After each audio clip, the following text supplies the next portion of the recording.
Okay, isang maulan na araw sa inyong lahat mga kamanibela. So nandito kami ngayon sa Lucban, Quezon. Isa sa mga sikat na pasyalan dito ito yung Kamay ni Jesus Shrine, ano? So maraming pumupunta dito lalo na pag Holy Week. So ngayon, pasyalan natin, samahan niyo ko, kasama ko yung mga kapwa ko rider, ano? Okay, so ayun, may nakita akong pangalan doon, ano, so puntaan natin. Doon tayo magpapapicture. Ayan. So, ayun si Buscaloy. Uy, Buscaloy, tapos ka na magpapicture? O kami naman. So, dito, yan. So, ayan si Buscaloy, oh. Tingnan nyo si Buscaloy, eh, no? Kasama si Bus Robert, si Don Robert, ayun.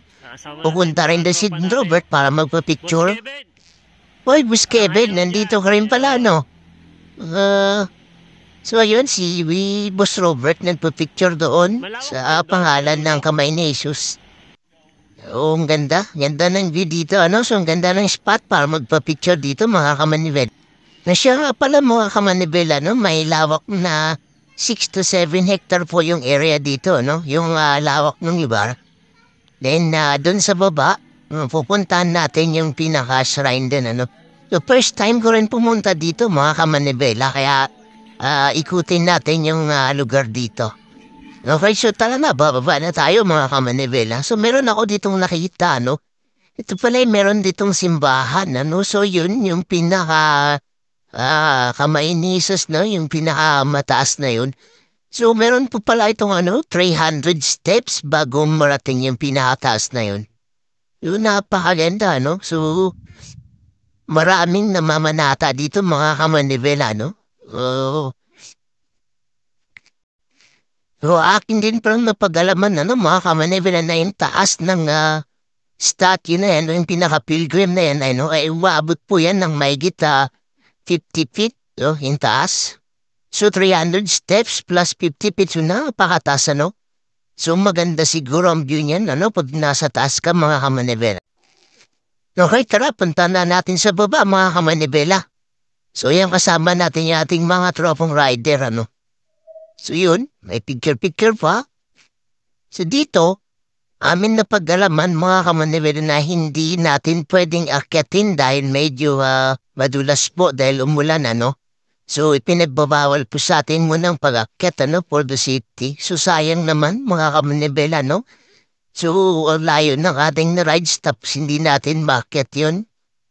Pero wala tayong magagawa kasi parang sa safety kasi nga napakataas tapos basa, no? Yun lang nakakalungkot kasi hindi natin market yung pinakataas nito. Pero masaya naman tayo at nakarating tayo dito ng maayos and salamat Papa Jesus at iningatan mo kami sa aming mga rides. Nakasilipin naman natin yung nasa harap ng area na ito, ano? So dito sa paglabas mo, meron ka dito makitang mga bilihan, at meron din dito mga pagkain. Pwede kang kumain. So, ito yung pinasikat sa kanila, Ito yung longganisa, ng Lucban. Ayan, So, ginagawa nila, So, yan.